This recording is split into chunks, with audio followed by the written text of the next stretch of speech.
Good evening. I call to order the Monroe Public Schools Board of Education work session. Today is Tuesday, January 13th, 2026, and the time is 5:30. Jamie, can we have roll call, please? Yes, Mr. Hack. Here. Mr. Jenkins. Here. Mrs. Myers. Here. Mr. Sabatini. Here. Mrs. Taurasi.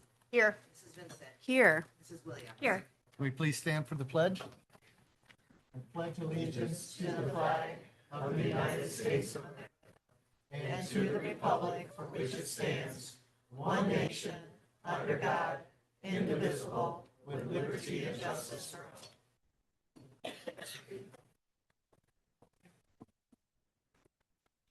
Next up is discussion items, and I'll turn it over to Superintendent Shaw. All right. Well, thank you very much, everybody. Well, good evening. So tonight is our time to go over our student data and our school index ratings. And so I see that we have our school data up first. So Andrea, because that's the one that's up. You have the other presentation, correct? Yes. Oh, is it right up there? This is the state. Do you have Kathy's? Yes. Okay, you want to pop Kathy's up? We're going to run through hers real quick, please. So to our board members, Kathy's one we're going to actually go with first. Her presentation is this document right here for you. And it's the, so you can follow along with her presentation. And so Kathy Berry is from the ISD. Kathy's job tonight is make sure everyone understands how the school index ratings are developed, answer your questions there, and then we're going to walk through those. So if you're wondering to our board members which information we're going to be looking at, it's this one right here. And we provided to you from the 21 school year through the 25. So Kathy, if you want to step up to that microphone. Have to pull my notes, thank you. Nope, all yours. Great. Well, good evening, everybody. Thank you for having me back. It's been almost exactly a year since we talked about school index last time. So I was asked to do a couple things with you this evening. One is to give a little background about what the school index really is. So why does this index exist? What do the index scores tell us and not tell us? And then from a school board perspective, what might be some things you could do with that? So at the end of about half an hour or so, you'll have a set of productive questions that you can ask, responsible interpretation of the reports, and a clear way to explain this concept of identified schools to the community. So I was asked to give just a little bit of history. So this is going to be very, very quickly because we do want to take a look at the format of the school index reports as well. So there's a lot more on these pages than we're going to talk about this evening. I'd be more than happy to come back and work with you with more detail at another time. Believe it or not, there was a time before school accountability. 1990, Michigan had Public Act 25, so some of us were here for that.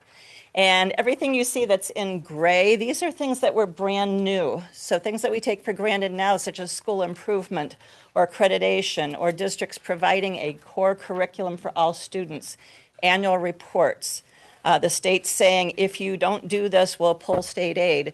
That has not always been. That's really been since 1990. And then in 2002, at the national level, we had No Child Left Behind, and many of us were here for that. And everything was about adequate yearly progress. So we went from periodic testing in certain grades to annual testing in many grades. And you can also see again in the highlighting various things that were new. So the state set annual goals for adequate yearly progress. The ultimate goal was to reach 100% proficient by 2014. There was accountability and consequences. And for the first time, we could actually disaggregate or separate out our data to look at various subgroups of students. So that's because we finally had computer systems that could do that. So that did take a while in the education sector to be able to do that. And so we do look at performance of students as a whole and of subgroups. You might remember a time when teachers had to be highly qualified. There was a very strict definition of what that was. And then parents were to be provided a school report card of some kind, depending on whatever the state decided to put together for that. Then in 2015, so notice this is after 2014 when 100% of our students across the nation were going to be proficient, The ESSA Act, Every Child Succeeds Act, came into play. This was an update from NCLB. There was a realization about 5 years into NCLB that there was no way we were going to get 100% of students proficient, especially taking into account subgroups. That was just not going to happen. And so there were some other new things that happened. States were given some flexibility. They could create their own accountability systems as long as they met federal guidelines. They could use factors beyond state testing. There was a big focus on opportunity gaps, so identifying and supporting struggling schools. This was a new thing, so rather than beat schools over the head and say, you're not doing well, the idea was, hey, here's some data you might want to take a look at, and here's some support for you additionally. High-stakes consequences that had been a part of NCLB were reduced. And instead of focusing just on math and reading, there was more of an emphasis on making sure students had access to a full, broader curriculum. And this actually passed with bipartisan support at the national level. On the next piece, there are a few other things that were new. The bottom one might be the most interesting to us this evening. There was a full expectation that there would be accountability and action to affect positive change in our lowest performing schools as defined by ESSA. So a quick trip through the Michigan long and winding road. So some of those things we just talked about were at the federal level. PA 25 was at the state level in Michigan. Again, we had PA 25 before there was anything at the national level, like in 2002 NCLB and ESEA. In 2010, we started to have Michigan top to bottom rankings. You may remember those. And in addition to that, we had the National Adequate Yearly Progress piece. Districts got in on the act instead of just schools and had AMAOs, Annual Measurable Achievement Objectives. And then we had accountability scorecards, and I have yet to run into anybody who liked those.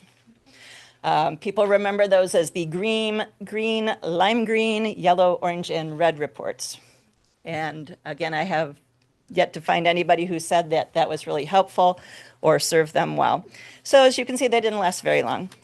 So from 2016 to now, we have the Michigan School Index System, which by federal law is used to identify comprehensive support and improvement schools, additional targeted support schools, and TSI, which I will remember what that is in a few more slides, targeted support and intervention improvement.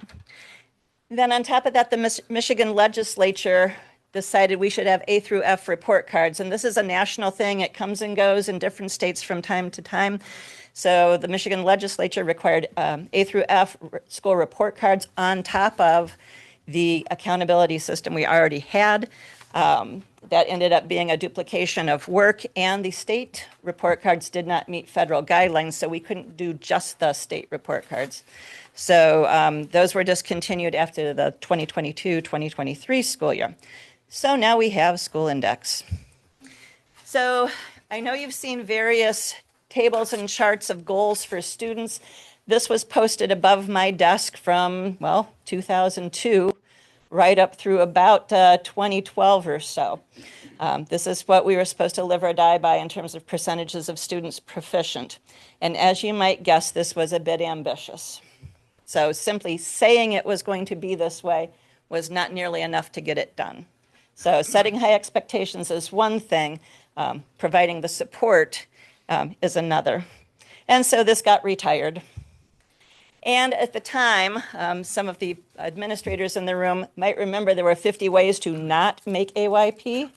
So in this system, there was a chart like this for each school.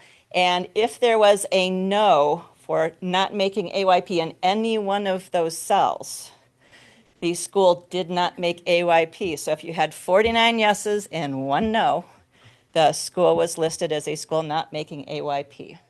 It's very different now. Okay, so a lot of people were glad to see that go. So it's been retired. So in terms of School Index, what is it? What's it for? Why does it matter? What do these scores represent? What attributes does the index include? What are some common pitfalls that people might fall into when they interpret it? And what are some implications for state identification? And then how do districts use school index? How might the board understand that? And how might the board communicate about the school index? Quick tour. So I'm not going to read this to you. You can read, but in plain language, the school index itself is kind of complicated to read, but it really is about a single school, statewide school accountability system. It applies to every public school in the state, including charter schools. It tries to combine multiple measures of quality into a single 0 to 100 score. So it's not a percentage score, it's simply a 0 to 100 score. MDE uses the index to identify those 3 required schools, CSI, ATS, TSI, under the federal law, under ESSA, and direct additional supports. So there are currently no sanctions for being an identified school. There are a number of supports instead. And then districts and schools can use the school index as one of several tools to monitor and evaluate quality. So it's not the only thing we're interested in, and you'll see a presentation by Andrea and others that has a lot of local, very pertinent, very helpful data to use to complement what you see in school index. So school index is not a school grade. You're not going to see A through F. It's not based on a single test score. It's not a complete measure, and it's not even the only way or even the best way to compare schools. So I did a quick trip around parts of the county this afternoon, pulling the school index for various schools, and they're all public now, so you can go pull them on My School Data. And the numbers are all over. And there are schools that have very similar overall numbers that when we dig down look very, very different underneath. So that single numerical score, take that with a lot of salt. The single overall score by itself doesn't mean a whole lot. We need the detail underneath. So what on earth is it good for then? Well, data is here to make us ask questions. And so the school index raises a lot of questions for us in terms of what's going well and where can we improve. It's also that single statewide comparison framework. So it's one formula of many that could have been chosen. And it is that required federal way to trigger supports for identified schools. So why might this matter to you? Well, you are our local representatives to govern the school district. And so it would be helpful if you understood state accountability to, on the governance level and the support level, and also to ensure that resources, time and talent and treasure are targeted towards the state identified schools whenever we have them. It's not a permanent label, it does change over time, and that there's support for the required improvement planning. And then also to work in terms of priority setting and monitoring over time, and to do this in conjunction with your strategic plan, your mission, your vision, your goals, your values, all of those things. And then you, of course, are messaging to the community. So it helps to have a little bit of understanding about this so that it can be clearly and responsibly messaged. It's not as simple as saying, these schools are good and these schools are bad. It's not about a judgment call like that at all. The state does not label them that way at all. And again, this is one of many tools that we use so that each and every student in our district can get a rigorous and supported high-quality education. So it's not the sexiest thing. It's when you go on My School Data and there are such things as sexy graphs. This is not one. It's pretty straightforward on the overview page, and I believe you may have been handed a deck of those for Monroe Public Schools. So what you've received, my understanding is you've received the overview pages. So it's essentially like the table of contents to a much longer report. And so there are 8 tiles on the overview page. These are available from 21-22 onward. And then if you go online to My School Data, you can click in any one of these 8 areas, and then you can dig down to the actual data that leads to the index rating that's within the box. So what on earth do these 0s to 100s represent? So again, these aren't exactly percentages. They're simply points. kind of like maybe when you were in school and your goal in your math class or social studies class or Spanish class was to get as many points as you could to get that B or get that C, whatever. It's an accounting strategy. So each section has 100 points that can be earned, and schools earn those points by making progress towards meeting state targets. So the state sets long-term targets, long-term meaning now we're out to 2032, and they're in specific areas as well as in overall areas of quality. And so everything that underlies each of these 8 boxes are weighted averages. And weighted averages can be a bit tricky. One piece of that weighted average puzzle, we take a lot of factors into play, we run it through a formula. If any of those factors are missing, the formula changes. There are pieces of the formula that are worth more than others. So that's one of the things that makes School Index a little bit tricky to understand. Each fall, my colleague Chris Todd and I both have to get our School Index brain back together because we really have to think a bit differently. Schools that meet or exceed the state target in an area get all 100 points. So if the state target is at, let's say, 54% of students making growth, and a school has 54% or more students making growth, they immediately get that payoff of 100 points, with one little caveat. The caveat is schools are expected and have been expected for a very long time to test 95% or more of their students. As long as they test 95% or more of their students, they get to keep all the points they earn. If they test 80% of their students, those points are prorated. And for most of our schools in the county, those scores really don't get prorated by much. Schools overall are testing nearly every student. In fact, that was one thing that 3 years ago was an easy find. When Monroe first had identified schools, we discovered that there were pockets where not all the kids were being tested. And the staff, I have to say kudos to the staff, the administrators, the coaches, they have done a fantastic job, absolutely fantastic job of getting our kids assessed. State targets are changed when warranted. We had this little thing called COVID after School Index started, and so the targets were adjusted so that we didn't have gobs and gobs and gobs of schools who were in need of support. The state can only handle so many schools, and so the targets were adjusted accordingly.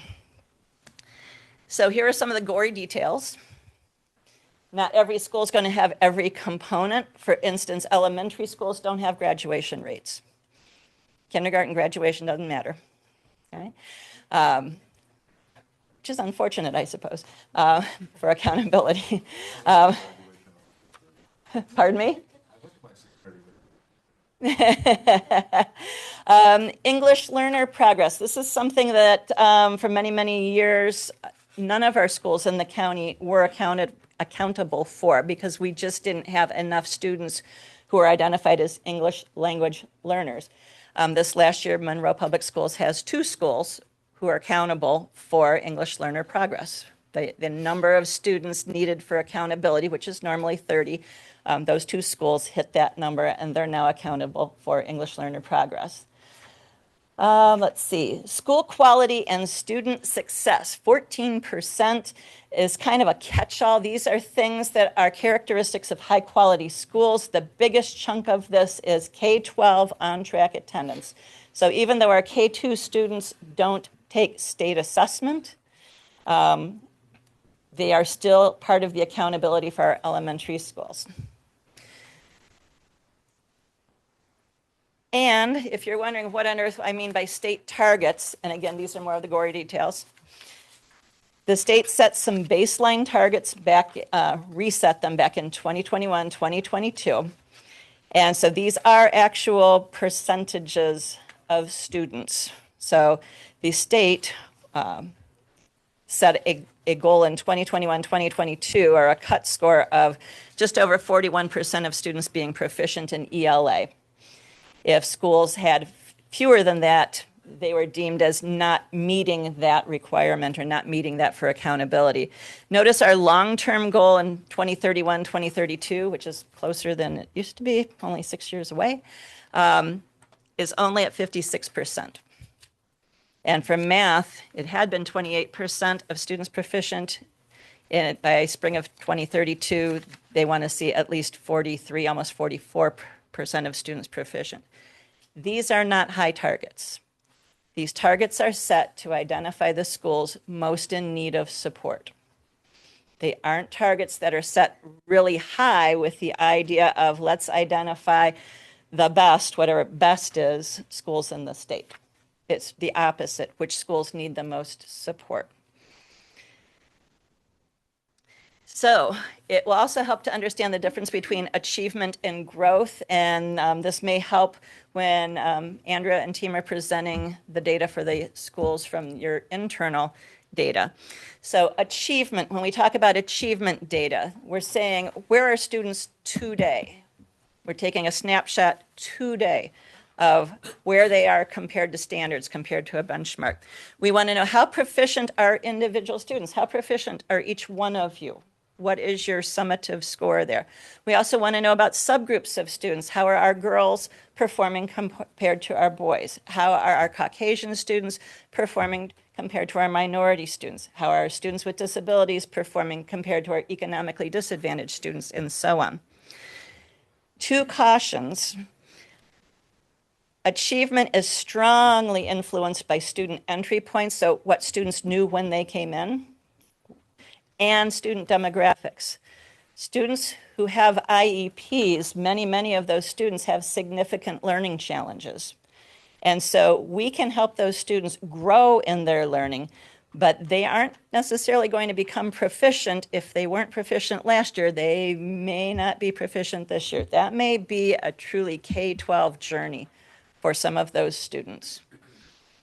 Same thing for maybe some of our economically disadvantaged students or some of our other groups of students. So we can move the growth needle. It's much harder to move achievement. Not saying it can't be done.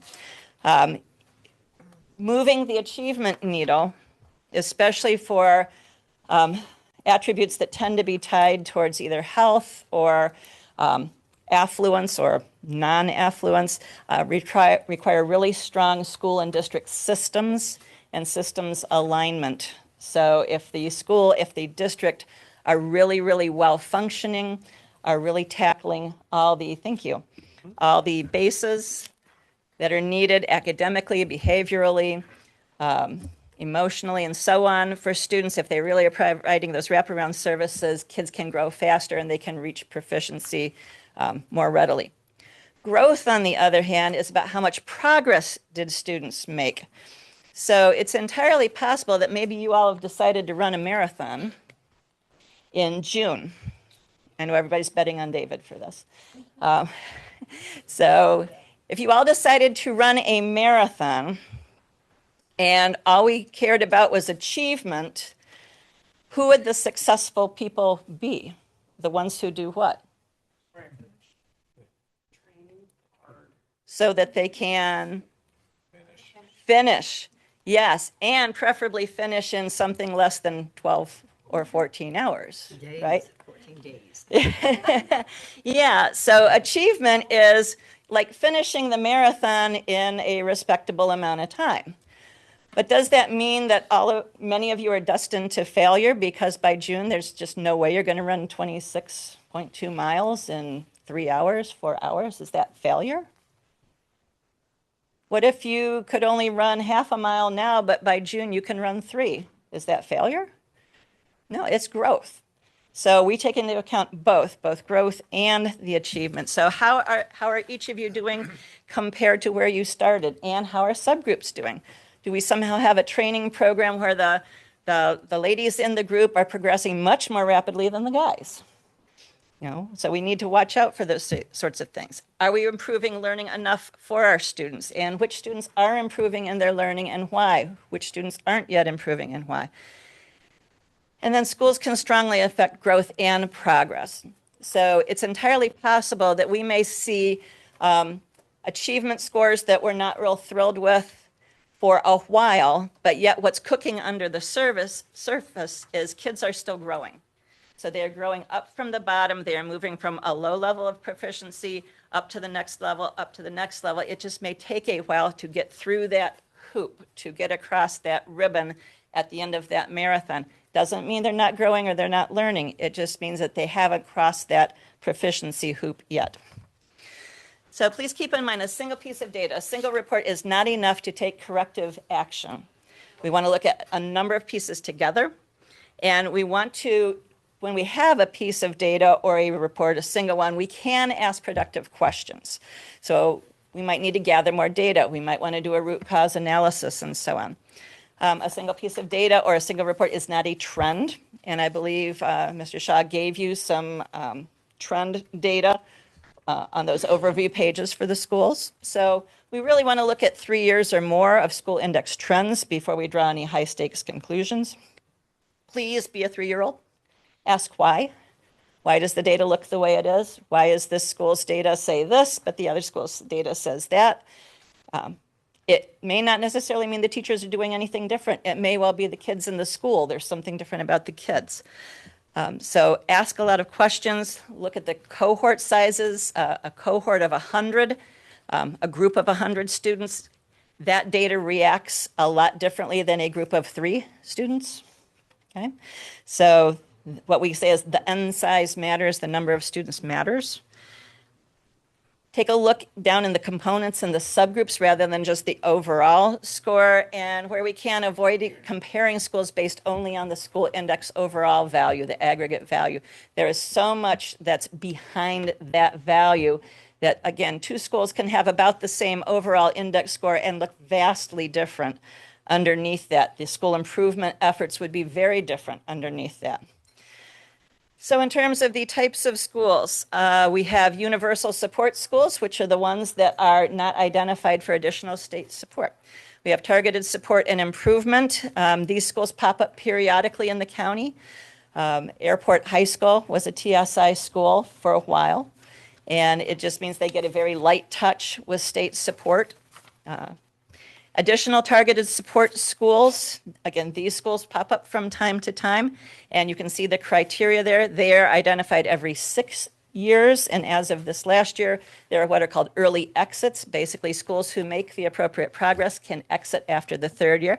That does mean they give up the additional money that they're getting through grants. And so many schools have said, hey, we're good, but we still want the support, so don't exit us. And they don't have to exit. And then the CSI schools, comprehensive support and improvement, those schools are identified every 3 years. So there's a statewide systems of supports, and MDE, you can see what MDE does on the left. A big part of that is the regional assistance grant money. We also have people at the state level who have time and talent who can work with us. And then in terms of locally, thankfully, we're not under AYP anymore. Nobody's trying to take over Monroe Public Schools like they did Detroit years ago. You might remember the Detroit takeover. That does not happen in Michigan anymore. The state does expect that we will have improvement plans tied as part of MyKIP, the standard continuous improvement process and reporting tool. The ISD gets involved, in part because the money flows through the ISD, the grant money flows through there, but the ISDs across the state also have staff who have expertise that can be dedicated in terms of time to serve the districts that have identified schools. And so you have Chris Todd and I, as well as any other resources you might need from the ISD. The 2 of us are the ones providing the most support. And so as far as your role, these are suggestions. I'm not telling you what to do. I'm just saying these are things you could do. Ensure that resources and supports do flow to the identified schools. There may need to be some differential funding because those schools seem to have some needs that maybe the other schools who aren't identified don't have. Please monitor progress, be warm demanders, set expectations, but also provide high levels of support. Work collaboratively, and then clearly communicate inside and outside the district. So you may be aware, and with these schools changing names and formats, this gets a little interesting. So Arborwood had been an ATS school. Their school code now belongs to Hollywood. which is now a K4 building. They are now the ATS school.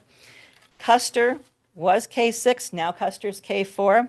Both of those schools will be testing third and fourth graders. They are no longer responsible for fifth and sixth grade test scores, fifth and sixth grade attendance. Monroe Middle School, unchanged, seventh and eighth grade, is a CSI school with the most support. Orchard Center High School now has, I believe, the virtual program as part of that school. It's formally part of that, which it was not as formally part of that previously. They are a CSI school. Manor, which is now K4, Raisinville, which is now K4, and Monroe High, which remains 912. They are listed as universal support schools. Waterloo, being closed a year, they would have likely been identified as either an ATS or CSI school. With the closure, that resets the clock. And so they have a clean slate. And we'll see what happens after this school year. They may get identified for TSI or ATS, actually for TSI, because that'll be next year. They may not. Same thing with Cantrick. Cantrick's now got fifth and sixth grade, all the fifth and sixth graders. So where some of our buildings had a small number of subgroups because they had 15, 20 students in a particular racial, ethnic, economically disadvantaged, whatever category, now those kids are all together at Cantrick. So Cantrick will have subgroups. And so don't be surprised if something might happen there. It's not a bad thing. Support is a good thing. There is money attached, people attached. So this is not a full story about schools. It's just one piece. So there are some questions. I promise you some questions that you might ask. And there are 2 slides of these. So I'm going to let you read through those. But these are questions that you can think about asking of your team here at Monroe Public Schools. And they're at the governance level, they're at the oversight level, they're at the support level. They don't get into the weeds at the classroom level. That's what the rest of the staff is for. So you have those. And then in terms of the school index and what are called AERs, we're now in AER season, everybody's favorite time of year. These are both openly available on My School Data. And if you have the document that you have on paper, if you have that electronically, those should be live links. But this is part of My School Data, and our state taxpayer dollars at work is this school data is freely available after an embargo period to everybody in the state. So you can go and look at any school you want and see how they're doing too. So annual education reports just became public yesterday. And there's a whole new format, so people are contacting me about what do I do with this thing. I sent out some information today, but I encourage you to take a peek at those for your buildings. And again, it's about what supports do we provide, not about, oh, this is good, this is bad, and so on. So on the left-hand side, things that would be helpful to say. When people say, what's the school index thing and what's going on with Monroe School Index? Okay. So all those things on the left would be productive things to ask or to say. How are we going to track progress? Administrators at every building, because even the non-state identified buildings have a wealth of information in those detailed school index reports where they can ask questions and dig deeper into their data and make improvements. On the other side, avoid saying things like, oh, this number proves that so-and-so school is good, or this number proves that this school is bad, or we've got 4 identified schools, we're being punished. We are not being punished. Monroe Public Schools, just the opposite, is getting a substantial amount of money to support those schools. Punishment would be we get identified and there is no support. Some people think the school index is meaningless. If you have that opinion, that's fine. I just might encourage not, be careful how you message that. A single initiative does not fix everything. So that's why we have multi-pronged systems of support. Be careful about comparing to other schools because, again, until you dig down into the detail, we don't really know what's running under the hood. And if you see a school index score that seems pretty high in the 80s or in the 90s, it would be really easy to say, everything's all right, yes, everything's fine. Some of you know that, at Berry Patch School. That's not necessarily the case. There are some things under that 80, under that 90, that still need improvement. They just may not have risen to the level of a state identification. So you have your summary page. These are the three big takeaways. So what is that we're learning? How are we responding? And there are resources for you. There are some links that, again, if you have the digital version, these are live links. And this is me at the ISD and my colleague. And I need somebody to tell me what time we're looking at. 10 minutes, 5 minutes? 10 minutes. Cool, all right. This was originally set for 30 minutes, so I apologize if your head is spinning. But I tried to make it so it was pretty accessible. So I'm going to talk a little bit about the overview reports that everybody has. Okay. Let me grab my stack. Okay. So you have, I believe, two sets of overview reports. One is multi-year and one is just this last year? Correct. Okay. So, They're all together. So if you go right in order, Oh, then it gets right to that. so I'm going to skip over the just this year one for right now because the just this year is in the multi-year. So if you might remember on one of the slides I mentioned, it really helps to look at multiple years of data. And so if we take a look, let's take a look at the Arborwood. I think they're more or less alphabetical, or all the elementaries are together first. So if we look at Arborwood going back to 2021, 2022, their overall index started at 28.5. I looked this afternoon, their current index is at 43.73. So is that better or worse, like at the eye doctor? Better, it's better. Now, is 43.73, is that where we're happy to be? We're not happy to be there. We're happier to be there than at 28. Okay, but we still have work to do, and that's okay. It also identifies which support category we're in. It tells us about our various growth index, proficiency index. Those numbers, I believe, have also changed a little bit. Yep, in 24-25, growth index went up quite a bit. It is not unusual to see numbers go up and then come back down and go up and come back down. It'd be great if everything was linear, meaning it starts low and goes in a nice, neat path upwards. Algebra students would just love it if the world was linear. The world is not that way when it comes to people. So you're going to see some ups and some downs, and that's okay, as long as the trend is generally upward. Some things to keep in. So as you look at those, it may help you for you to even look and say, kind of put your finger at the 21, 22 for a given school and just flip through, pick a category and see how does it change, if it's changing. Custer, the overall went up from 33.5 to 49.6. Their growth index went up. Their proficiency index went up. School quality and success index went way up. So we've got some success going on at Custer.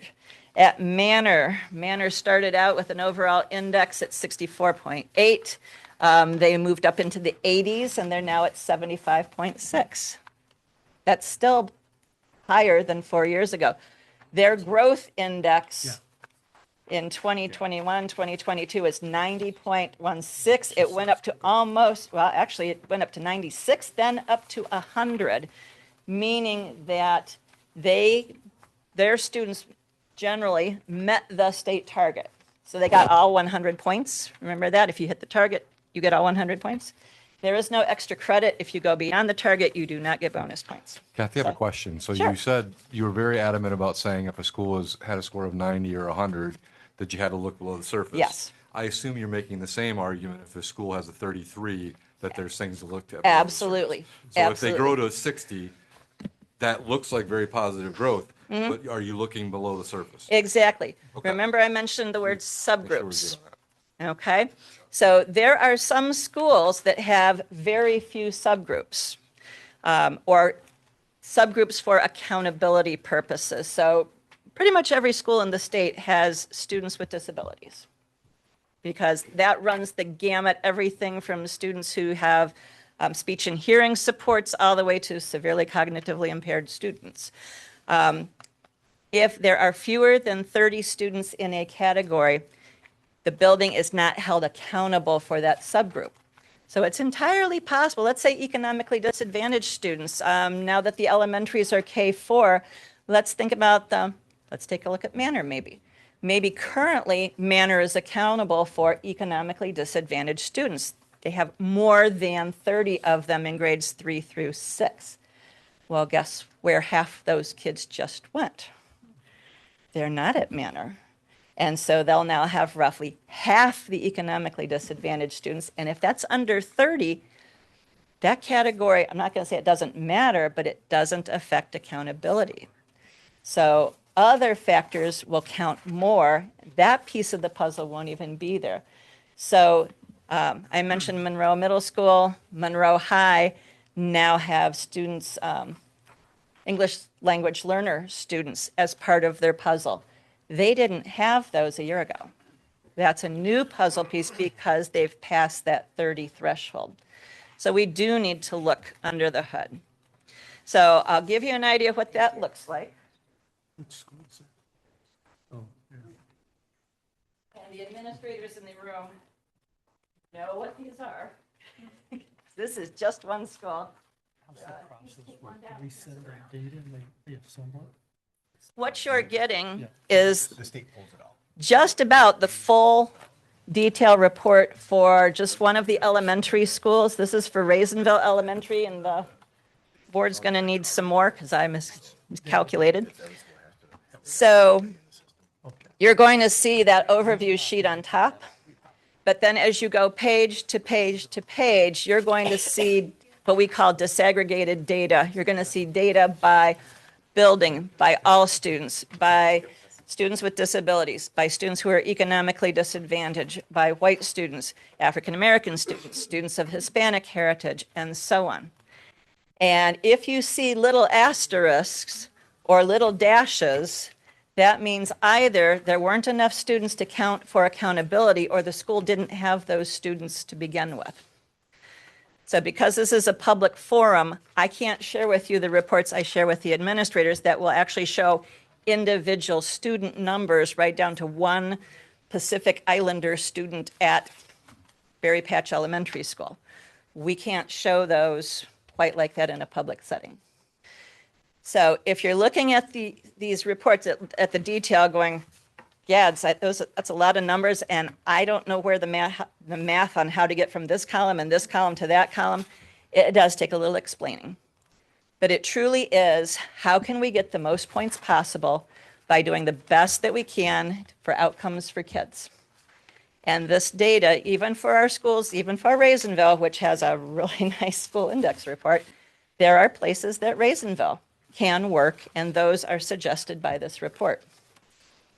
And there will be other places to look or maybe confirmed by the reports that Andrea shows you and that are available from your student information system and other places. So ideally, we braid all this data together.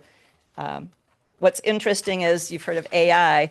The state is working on a project where AI is going to be able to, in theory, braid a lot of data together faster than we humans can. And instead of going with a trained person who looks at data and says, oh, I think this group of students could use some additional attention, the computer systems are now at a point where they can actually say, based on this and this and this and this, attend to these students, take a deeper look here. So where are we, 2026?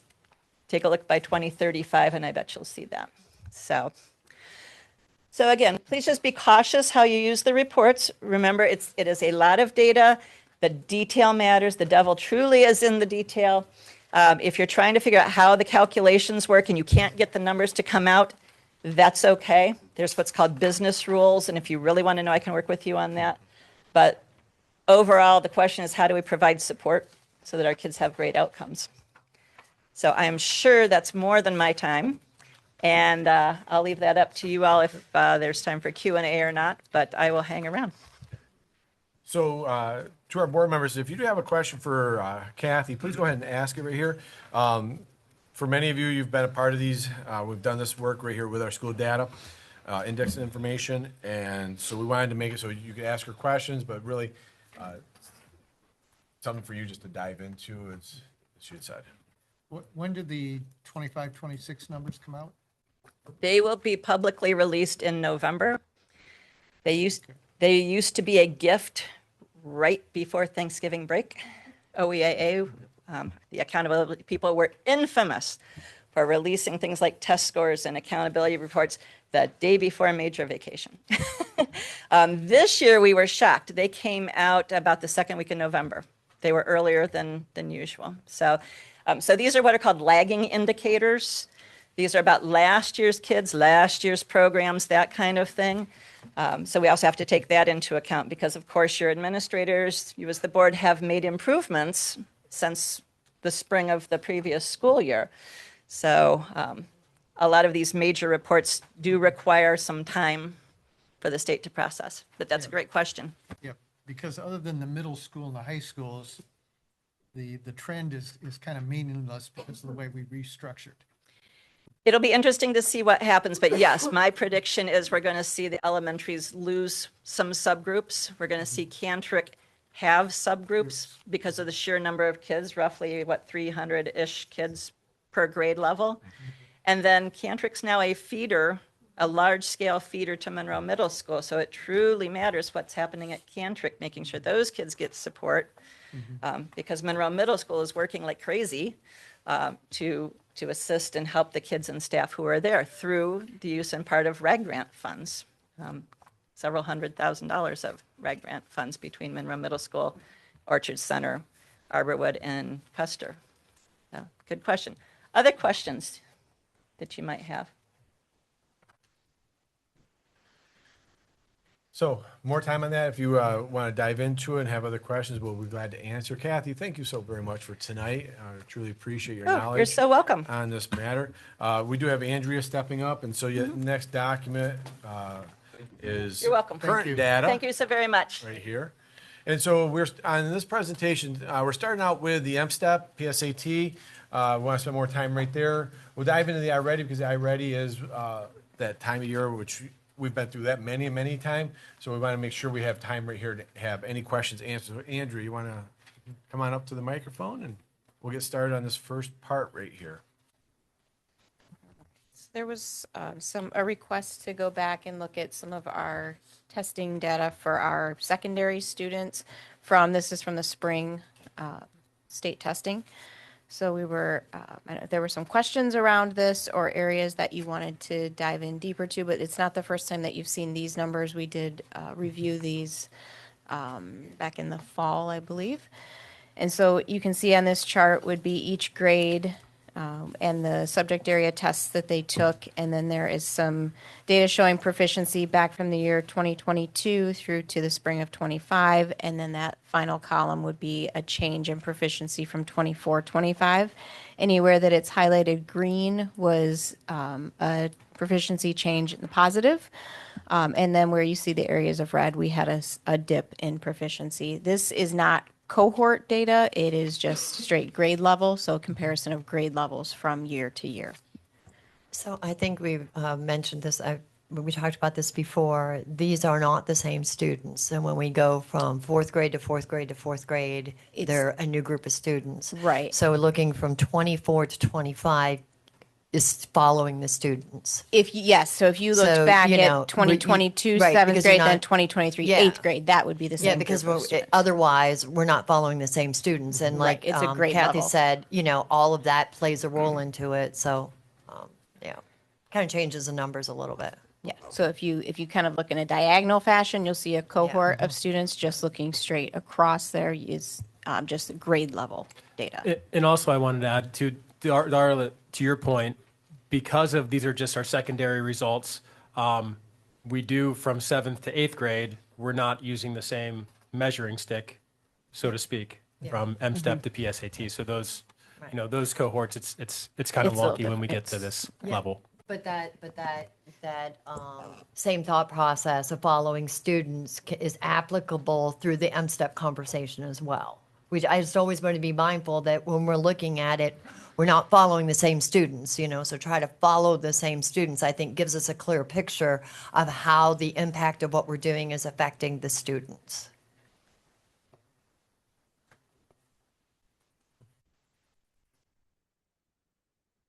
And we'll talk a little more about cohort data as we get to the iReady. I think you'll see some interesting pieces there as well.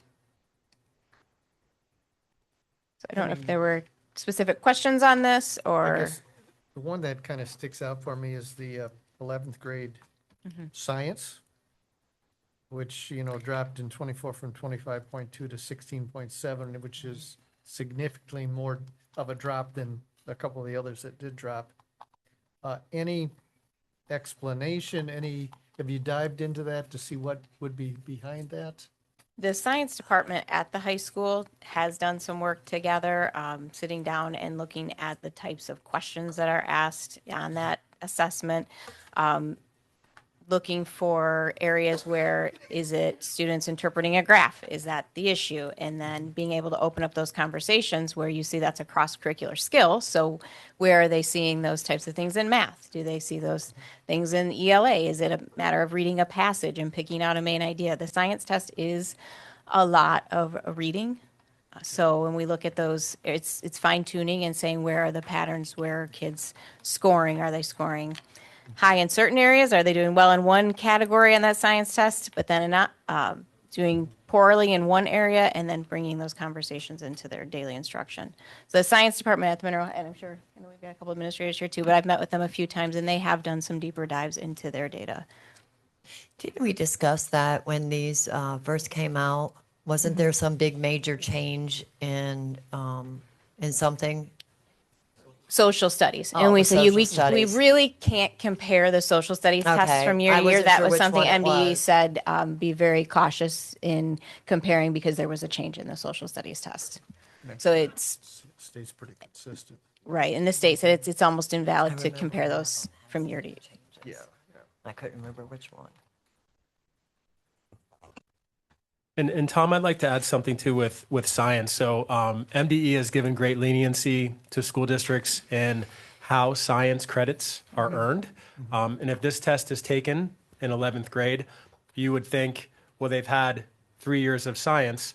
However, because of the leniency that MDE has given, students can take a multiple of things, including CTE courses, to get those Science third science credit. So I guess I don't know how to look at it. I'd say I flip-flop.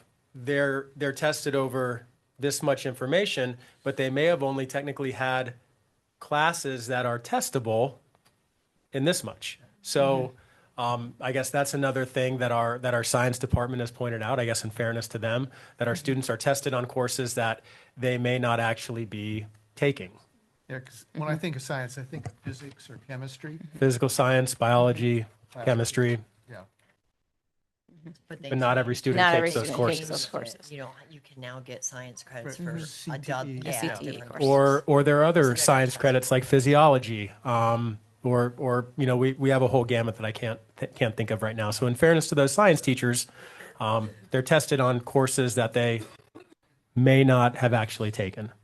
Okay.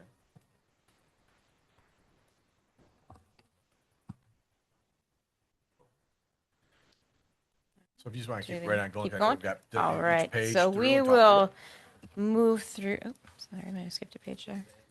Yep, these next two pages, math and. So ELA these were the next same. 2 pages, it just broke it down, the math and the ELA, but it's the same data that was on that first chart. Do you want me to go right into the iReady? Are we- I guess I'm a little, Yeah. 10th grade math staying persistently low. And we haven't busted above 15.3, and we've progressively gotten lower. I didn't follow, granted, I didn't 10th follow grade COVID. math was, one thing to note with our math at the high school that we're going to want to watch is that we did adopt the new math program, which was a phased-in approach at the high school. So and the reason we did that is because students were in Math 1, Math 2, Math 3, and we're switching more to, instead of that integrated model, we switched to a traditional path where they will take Algebra 1, Geometry, and then Algebra 2. When these test scores came out, those 10th grade students would have been in Math 2. So our 10th grade students this year are taking geometry and they're using the Envision program. So it'll be interesting to see what the impact is as we see now it's implemented in 9th grade and 10th grade. Next year, we'll have full implementation with our Algebra 2 program coming in. So that math at the high school, we are watching. The math teachers are working really closely with consultants. They actually just had a work day today. And So it'll be interesting to see how the math shifts at the high school once we have full integration and students on that traditional path versus that integrated path. And again, we didn't switch completely because if we had done that, there would be students entering courses that may be missing something. So if you're a 11th grader right now, you'd be in Math 3 as opposed to entering into an Algebra 2 course. We were declining before that, right? We went from 15.3 to 9.7. That had nothing to do with what this conversation is. Yes, it was declining, yes. But that also was the reason why we looked at, we need something in our math department, and that was bringing in our new math program. Okay. Let's hope it works. Yes. As she said too, it's going back to the traditional model of Algebra Yeah, 1. I like that. Geometry, Algebra 2. Yeah. And that was something that math department there was really, did a lot of research. At one point, the pendulum swung really far one way to say, let's go to the integrated approach, but now we're kind of moving back to that traditional path.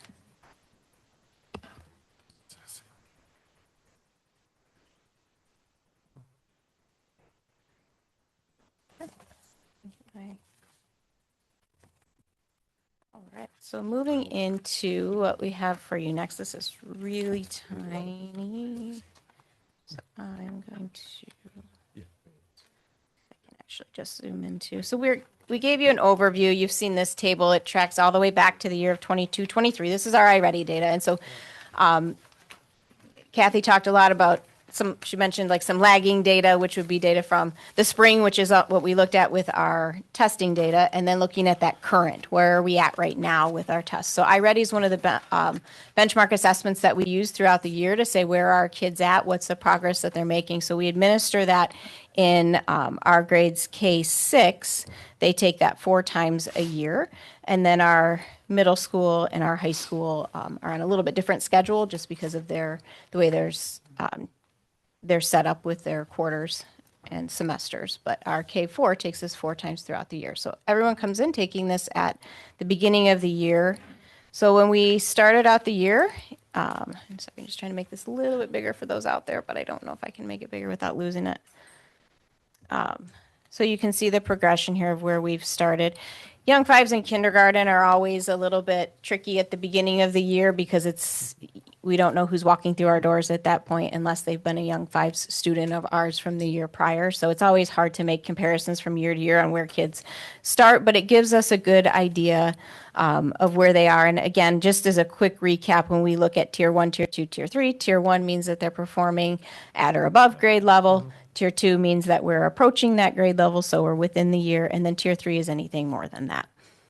There is no tier 3 for kindergarten, for young fives or kindergarten, because there is nothing below that. So looking, I'm going back to my original follow the students criteria, because that's the best way we can know, because we're following the same group of students throughout the years. And so now that we have so much data, we've got so many years, it's kind of easy to pick that up. And so I pulled some of those numbers and looked down through it, and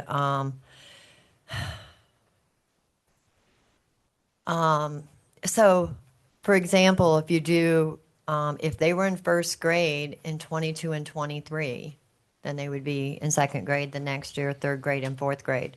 And so you look at those one in tier 1, they were 46%, 37, 50, and 28. So there you can see there was a drop, because tier 1, you want the number to go up and not go down. And then you look at, I did tier 3 of the same years. And so tier 3 starts out in first grade, 5%, 22%, 35%, 28%, and 35%. So starting out in first grade, there was only 5% in tier 3, but by the time they hit fourth grade, 35% of those students are now in tier 3. And so, even though you may look fourth grade to fourth grade, like that's kind of, I did the same thing for fourth, fifth, sixth, and seventh grade, and it's very similar in the way it follows through. So I'm looking at the same set of students following through and struggling to see. So I think when you talk about tier three, there's always that, tier three always underscores that need for the continued support because standards increase, rigor increases, expectations increase as the grade levels go up. So some students who may be in that tier two spot the year prior, as those expectations rise, as the rigor of the test rises, some of those students could fall back to tier three. So as we look at tier three, it always tells us a story of needing to make sure that we have supports that are aimed not only at remediation, but also acceleration towards a proficiency target or goal. I understand that, but from an education standpoint, this is the kind of information we have to look at. And so when I look at that and we say, we have, and I know I've said this before, anything that's been asked of us, I don't think we've ever said no. I don't think we've told one teacher, one staff, anybody no to anything anybody's requested, wanted, or done. And I look at that and we say, well, they're automatically going to fall to, because tier three, you're 2 years behind by then. And so by fourth grade, we have 35% of those students are now 2 years behind.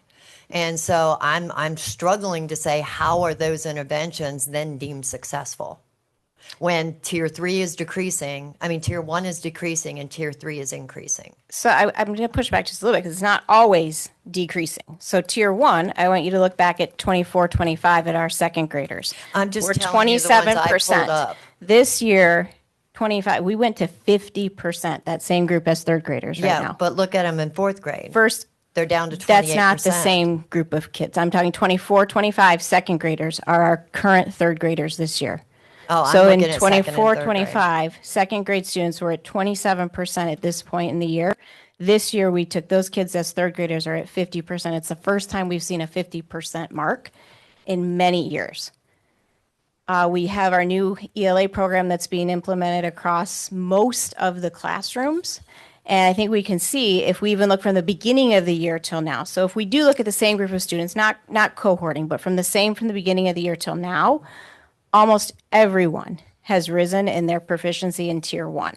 Yeah, I was just following, and all I did was take And first there are through fourth pockets. grade and fourth through seventh grade and just wrote the numbers down. I didn't go looking for anything. I just strictly wrote down what I saw. And so I'm saying, okay, are the interventions that we have been putting in place, how's that showing success But over I the think, years? I think one of the things that Kathy was sharing earlier is that this is an example of achievement, right? This is a summative assessment that we're looking at.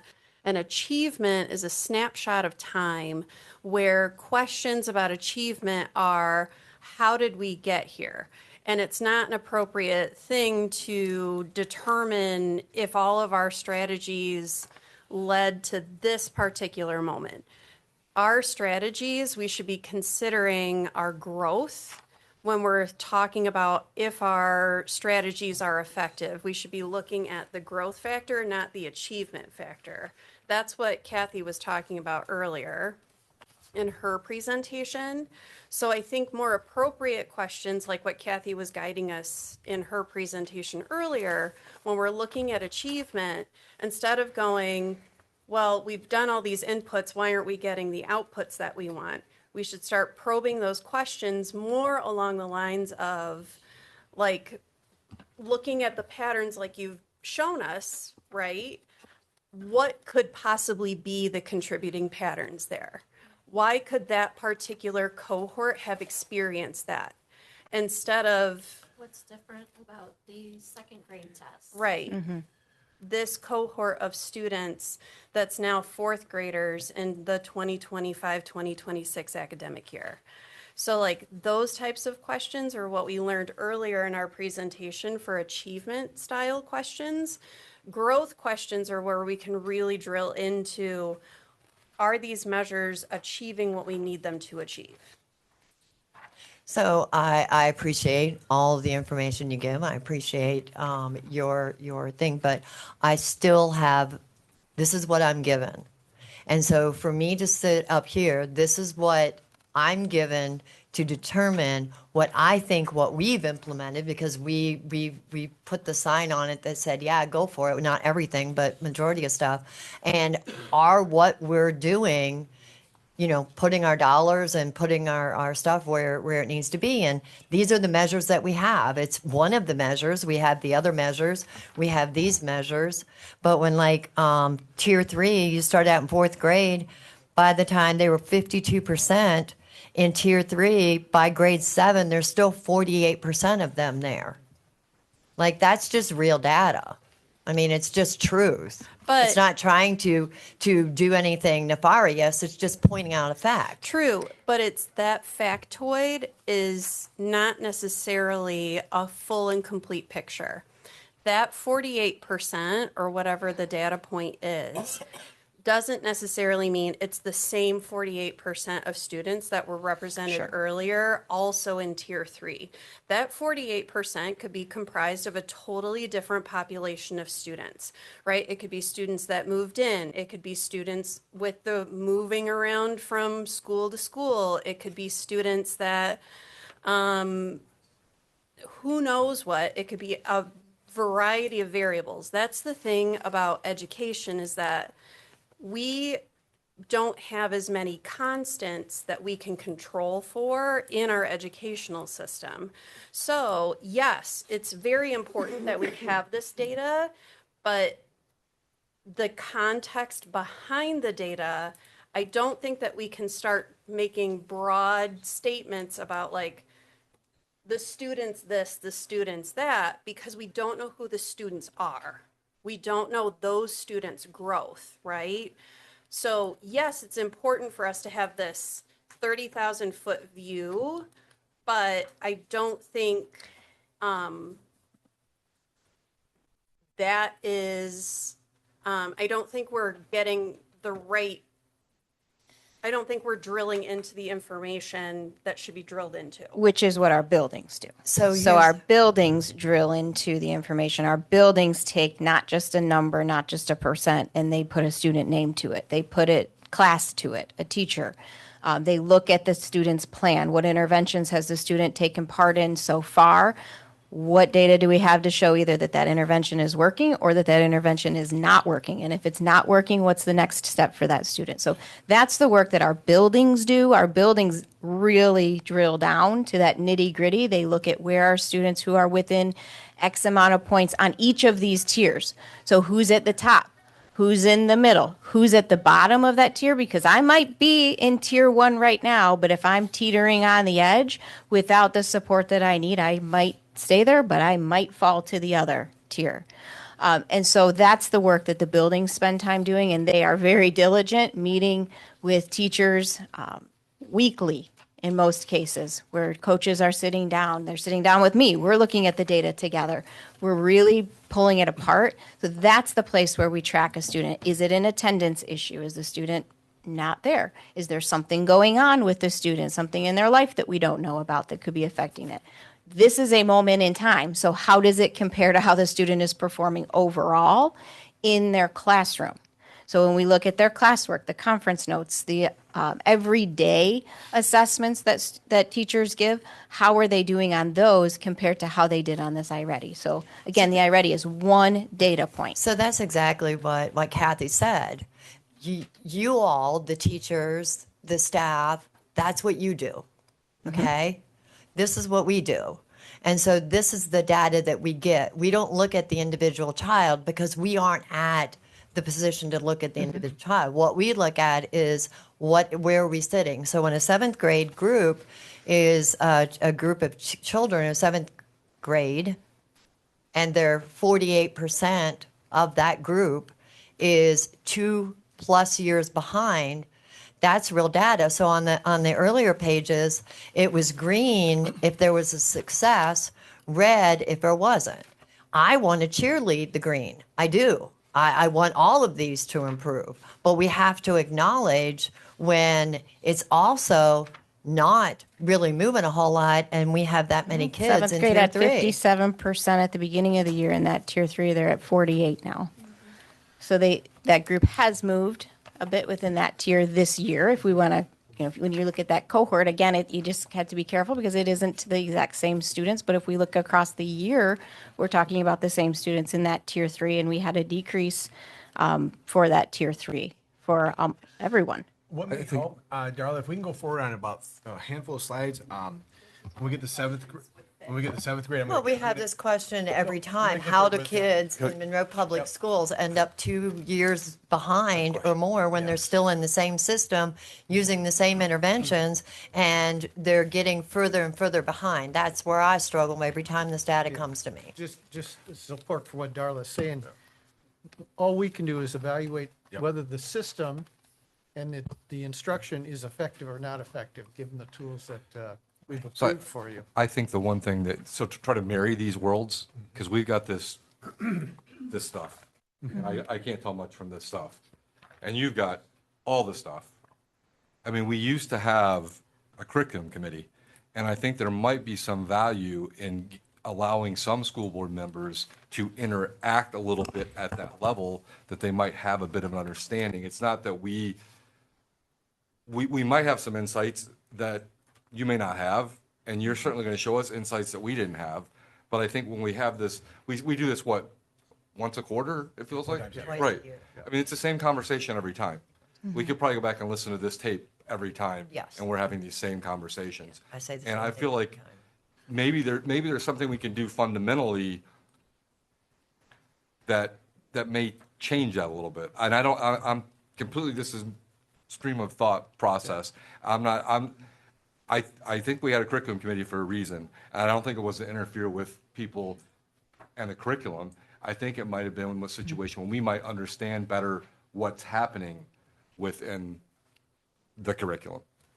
Just a thought. And then that's something we'll definitely talk about and explore and maybe think about what that looks like. And I don't know that I've been a part of that with a board, but these next charts do outline, this is something that you've seen before too, where we give you the actual numbers of students. So you have percentages on the other, now you have numbers. So you see it broken down between, in tier 1, again, that's the kids who are either above, that's going to be a dark green color, so they're performing above where they should be. The on-grade level, which is the green, the approaching within that year, and then you'll have the red, and the later grades will be broken down between the darker red and the lighter red. So for this chart, I did break out, right? Ready for Us doesn't give that percentage without, it combines all of our young fives and kindergartens. So we went in and we separated them for you just so we could see. Now, young fives, just keep in mind, that is not a requirement for students. So when you see a student in the yellow, it doesn't mean that they're below grade level. Actually, they're where they should be. But those green will show you that they're above. So we did break down the young fives. But as you get down in here, we'll look at the kindergarten proficiency. So you can see in the fall for kindergarten, we had 20 students in the fall that performed above grade level. We now have 49 performing at above grade level. 45 students were on grade level. We have 85 currently on grade level. And we had 194 approaching, and we now have 132 approaching in that kindergarten. So I think something that might be helpful is if we could see this visualization of the data in the cohort style that some of our other board colleagues really value. So if we could see the 2021 kindergartners and then their 2022 first grade to their 2023 second grade to their 2024, I lost what Right. grade I'm on, and so on. And some of this does help with that because what you may see is that while they haven't quite reached that proficiency yet, their numbers have moved throughout the stages. So we may see students who've moved out of that darker red. Yes, they're still considered tier 3, but they're not 2 or more grade levels behind now. They may not be proficient yet, but maybe they moved from the more than one grade level to the approaching. So that's, if you guys would like to see that, I can work on getting that to you as well. The reason we went to this chart, I remember the whole conversations that led up to this because this is numbers that we can look at. Because before it was like percentages and partials, and we're like, just show us the students. We just want to see the students. We want to see where the students fall. We want to cheer successes. Believe me, we want everybody in the green, like we seriously do. And I you think know? some of these numbers will also help you to see, and this is just a slight change, but we have move-ins that happen throughout the year. So you'll see that the numbers shift a little bit. Like, why is this bar a little bit longer than the one from the fall? Well, because we have a few more students now in this grade level. So you may see that throughout the grades and even throughout the cohorts. You may see the number of students change from year to year that are in each of those grades. So can move through. This is our reading for first grade. Again, you'll see the same pattern. We have our students increasing in that either above grade level or on grade level. Our approaching went down, but you'll notice that's because the on grade level went up, but we cut the number in half of the more than one grade level from 14 to now 7 students sitting there. First grade's really, as we look at that, it's like we're so close to getting rid of that red. So we want to say, like, who are those 7 kids? How close are they to getting out of that red? Let's get them out of there. And so as we give the next assessment, we want to see, can we get them? Can we move them out of there? So those are the conversations that are happening at the building. Now, all those 7 students are scattered throughout our buildings, but it's important that we know who they are and where they're at on that proficiency scale, that score. What gets me is when we move into second grade, look how big the red grows. So I wish there were still 7 students that I don't want them to stay in the I do too. red, but each year that we go, and the more the more they move through our system, even And though they may move within there, that that- red section grows and grows. That is why it's important also to So look in this that- yellow section. Yep. And that's why I provided you July's one. So if you look at second grade last year, just as a fast example, we had 95 kids in red, beginning of the year. This year in second grade, we had 96. When we finished, we were at 49, okay? We don't want the red to be as big at the beginning, okay? And so last year, at this very moment, we had 80 students in the red. This year, we're right now at 84. So back to your request, yes, that can happen by putting in the cohort. I don't want to lose this though. No. You'll No, have we that, can- but we'll my still do plan it. is I'll you do that in see addition. Second graders last, give me- so you see the comparison from when they went from first grade forward, and then you've got your second grade. Like I put it in second graders last year, go, okay, how did we do to see that? So that would help go, okay, are we on a similar pace, not on a similar pace? The interesting thing was, last year, we had 30 students in the dark green and 47 in the light green. And this year, we have 36 and 60. So the green has second grade shifted still. larger this year for second grade by the number of students. So but the report that Mary requested, I think would be extremely helpful. So you see it and keeping them in a Mary, do you cohort want that to stance. go back to So, yep. 2022? I think the third It's on the trimester is chart. the best because it's gotten them through the year. Yes. That's what we need. We need to see the end result. Yep, and We need to that's- look at the end results this year, look at the end result, because everything else is y'all's job, you know? So I talked about our third grade students for a minute, and I want to pause Not here that for a open second source. because I do want to celebrate this group of kids. This is a group we have been watching for a couple of years. We put in there were a lot of pieces that went into play with this third grade group in thinking about lower class sizes, interventions that we had in place, tier 1 instruction. And it was the first time when we looked at those scores and we saw that 50%. You can see that they grew significantly in either the above grade level and the on grade level numbers.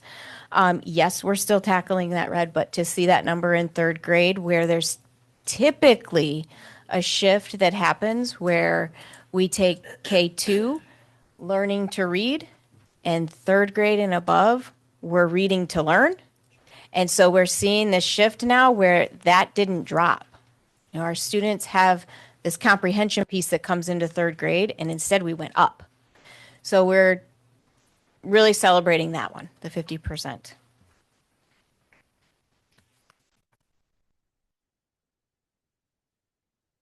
And then you'll see similar patterns. I know we're nearing that time, so.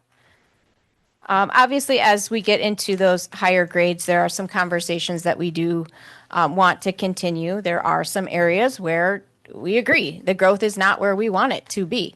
especially as we get in those higher 6th, 7th, 8th grades. We really are drilling down. We need to see where our students are at.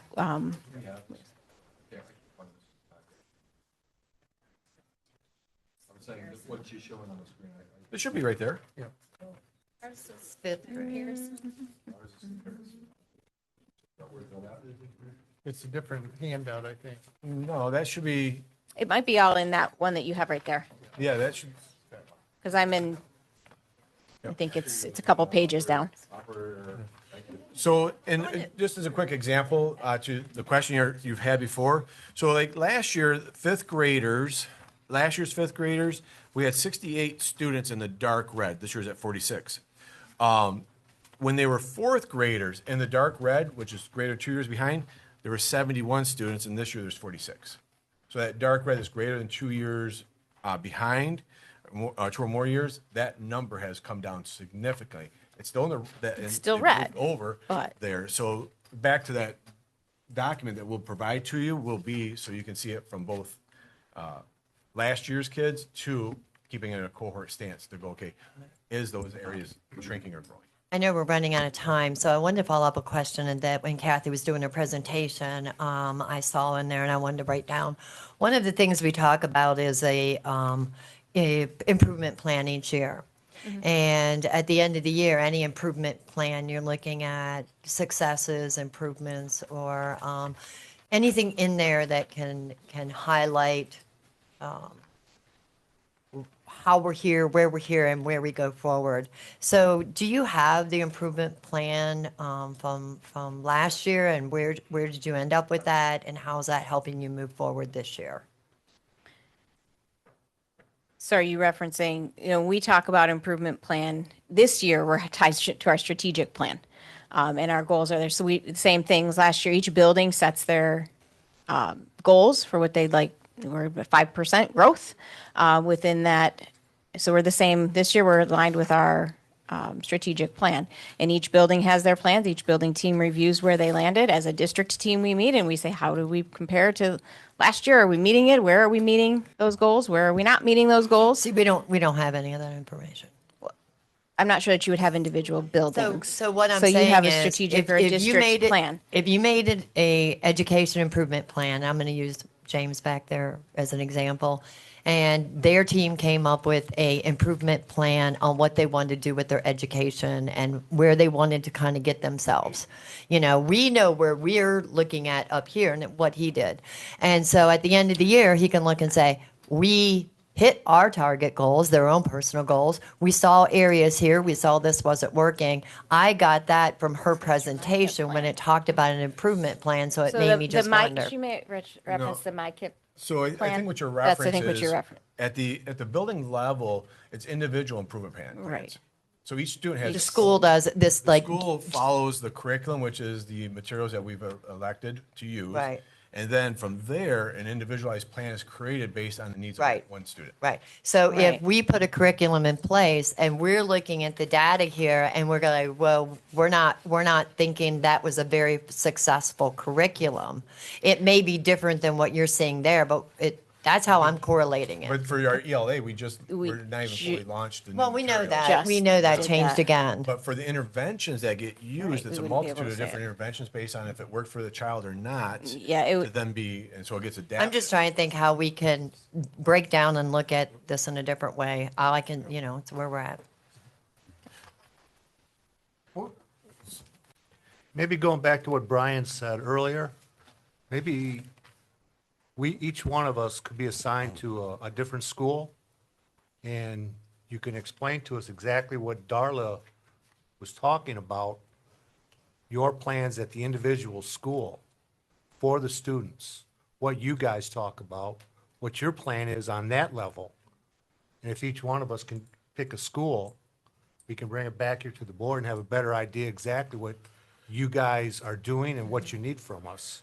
Yeah, and Does it that make sounds. sense? it Am I- is- what- is Yeah, that I what you I wanted, think when I Brian? saw Yeah, the 'cause- curriculum meeting, something a little bit different and Different talking than to what- Dave, talking to Dave, I think data meetings are someplace that would be better used for us. Mm-hmm. Right, and that 'cause would you've be a already made team. curriculum. It wouldn't just Right. be with me. Right. You would be, it would, Right. I can be included in that, but there's a school team that's involved Right. in that, and that's their building network And I team, their think that would leadership make, team. that would make more sense. And I don't think there's not a desire on my part at all to micromanage just whatsoever. Mm-hmm. And that's, This- 'cause you it's know, not you my get a, thing. you get a I just glimpse wanna- into I wanna how they look understand. at data and Yeah. how they determine would which help. students take part in which intervention, as well as how they look at not just the students that are in need of intervention, but in the Yes. day-to-day instruction of how students are Absolutely. performing in their classrooms. So if we could make that, if that somehow could be something we work Yeah. on, I think that'd be beneficial. Yeah, I'd certainly be interested in looking at the, more the middle school and high school, because when I look at, I'm an engineer, so the math is more important to me than the reading. Obviously, they're connected. But, but I look at, you know, let's say seventh grade, trimester 3 of 2025, you've got 113 students in 2 or more grades behind, and 38 that are 1 grade behind. And it actually gets worse from the 8th grade. 121, 2 grades, 34, 1 grade. They're really in a hole coming out of 8th grade, trying to make that up in high school. So I guess, personally, I'd like to see how that's being handled. What kind of plans are in place there?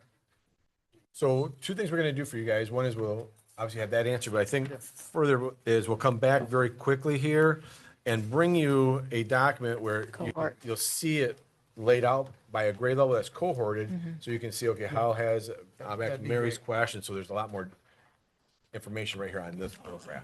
Yeah, we can- Because sitting here and- looking at the data and comparing it to the curriculums and whatnot, I would look at it and say, we're missing, there's something that's not connecting, because I would like to see these numbers, a whole bigger change when we're talking 4 years in some of these instances. Okay, and then the only thing I would, so just to clarify, you want to see a chart, just like this, student numbers back to I want to see years. us get the students to the point where we're not sitting I'm, with big. yeah, I'm graphs. just That's all asking as I- far that's as what I want. document wise, what Yeah. document you're Oh, requesting. whatever Mary asked for is fine. I like this, This format, and she wants whatever cohorted she back wants. to 2022?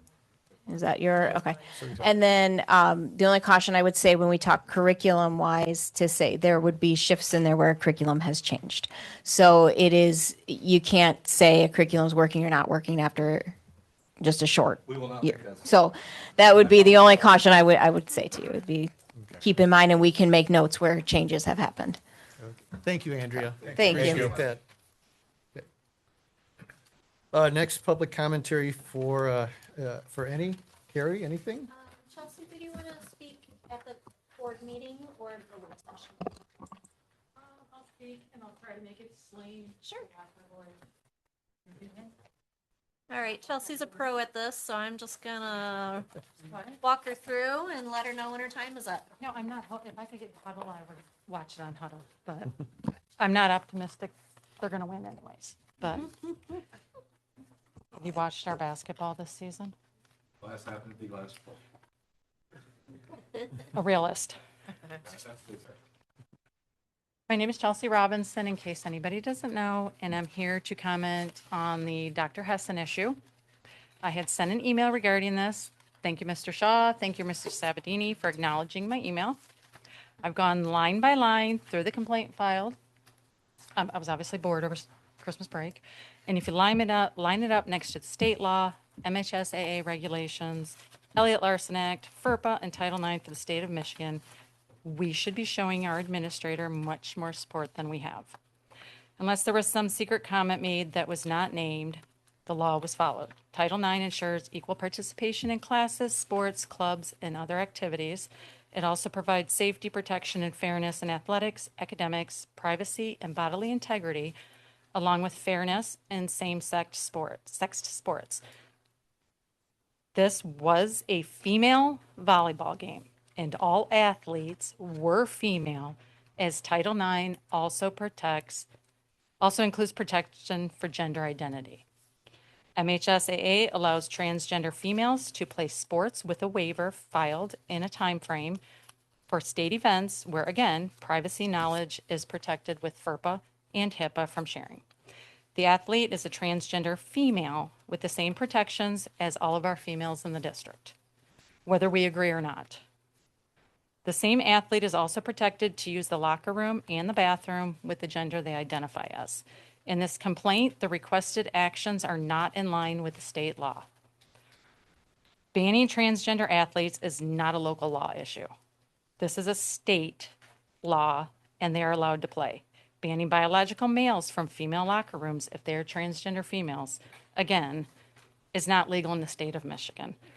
Wanting an investigation on who knew what and when is protected under FERPA and HIPAA. Essentially, no one's business, and we can only assume and hope that the AD at the schools did their due diligence, meaning Skylines. If Dr. Hessen is off for speaking out on a podcast, technically he didn't speak about the case. He spoke about empathy and compassion, which we could use more of, regardless of our personal beliefs. If this is discipline, I'm wondering why 30 days is not sufficient. I assume we have to wait until the investigation is over. I really hope that we can be supportive if and when he comes back strictly based on facts. And I do want to shout out to Kyle Reed and Mandy Bomia for stepping up, because I can't imagine that any of this is easy, stepping into a position that requires a lot along with their own position. They've done so with a lot of sarcasm and humor. Just want to reiterate that we don't have to agree with each other's opinions and personal beliefs, but we can treat each other with kindness and compassion more so than we have done recently. Thank you. Thanks, Chelsea. You have to hand this thing in and speak. What's your process? You can have the option of doing it now, or you can do it during the board meeting. This is the work session. We'll be going into the board meeting next. Okay. It doesn't have to be. Here's my, who'd I hand it? I mean, Good. Do you want to do it now or for the board meeting? You gonna do it now? I might as well, yeah. Is it broadcast or how? Yes, okay, I can do it right now. It's no problem. My name is Roosevelt Barnes. I'm a former athlete here. 50 years ago, I played basketball here. I'm a former coach here at Monroe Public Schools. I'm a former program director of Back to Basics, a tutoring program that was held at Lincoln Elementary and Hollywood Schools, working with kids back in about, 30 years ago. But anyway, this is my home where I grew up, and I want to see Monroe High succeed. I want to see the kids have opportunities, okay? And I was going to follow up on what she said about the laws. Want to know, what's the law follow, okay? Did he follow, because as a former coach, I've coached at 3 high schools.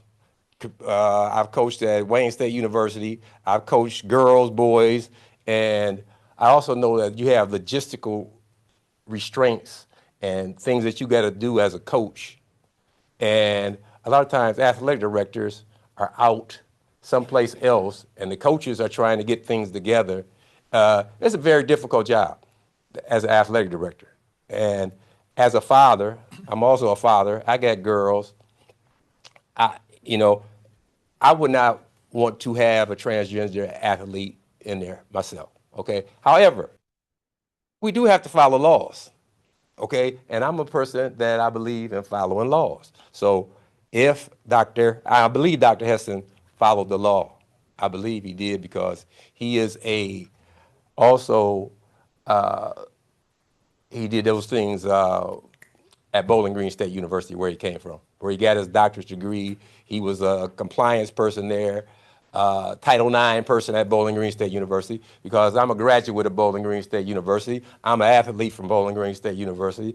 I know a lot about his background and what type of person Dr. Chet Hessen is. And we have 2 outstanding people. We probably got more, but Steve Polizzi and Dr. Hessen are 2 outstanding people leading our school. And we should get behind them guys and support them guys, because they're about helping kids.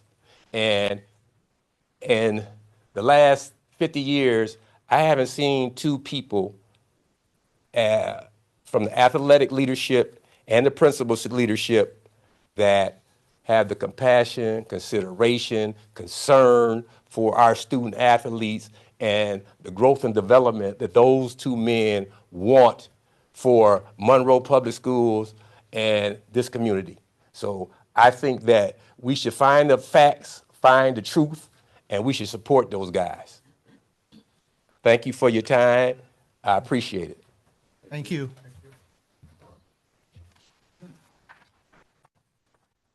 I'm going to speak now as well. My name is Aaron Lavender. I'm a lifelong resident of Monroe. I went to Monroe High School, and I didn't want to talk about the man, Chet.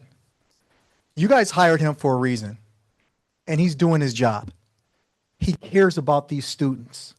I've seen it firsthand. Me and Rosie Barnes are part of a group called Men on a Mission, and Chet got with us to see what we can do for our community with the kids.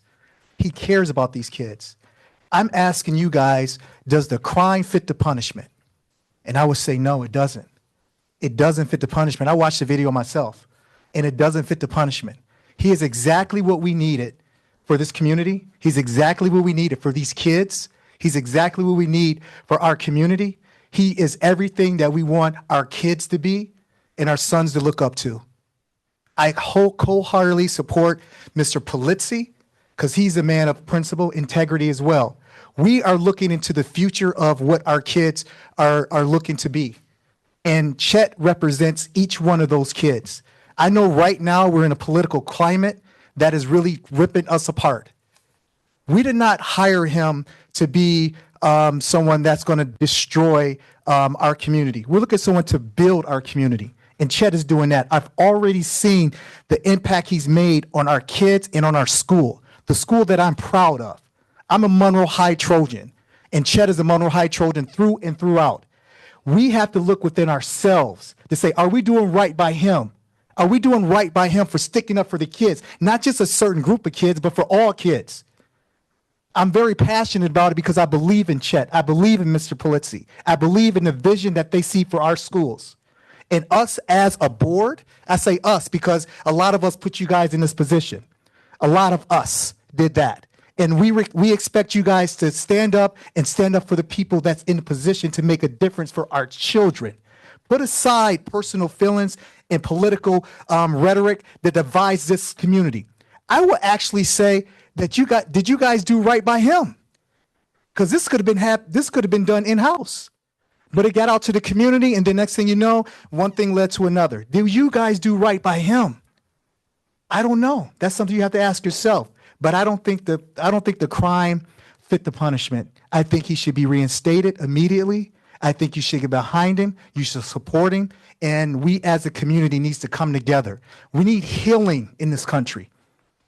And we can start by being examples to the rest of the nation of what we can do when we stand behind each other. Monroe is different than any other place I've ever been. I love this community. I love Monroe, and we should get behind the leaders of Monroe. Think about it. Think about it. And that's all I have to say. Thank you.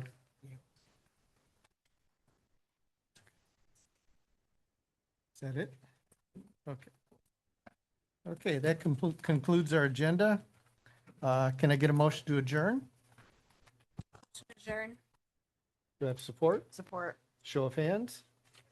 Okay. The Monroe, yeah, we will take a 5-minute break.